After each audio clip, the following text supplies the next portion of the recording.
Chiegni pao tuke kuma tuke mag rugby mar amula kata touch rugby mosebedo kadhi nyime dhi chopo e giko mare kiny e dho wath Madiani County ma Kwale. E duoko ma kawuono joloch ma higa mokalo Karen Crusaders mawuok Nairobi oloyo e tugo achiel kaeto gidhi amodhi e tugo machielo. Nyoro negiloyo Pirates Academy kod Butula Boys 6-0 kod 7-0 kaluwore kamano. Maromo timbe 24 oseyoro e tukego.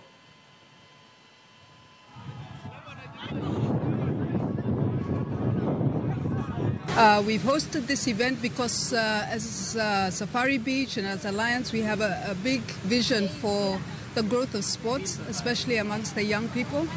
And since we started, we've seen the community, especially from the young people in the community, their skills and the level of involvement in the game of rugby has really improved.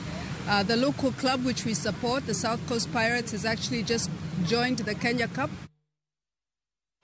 Jatuk tennis Rafael Nadal odonje nus final mar Swedish Open kawuono. Nadal mabende dhi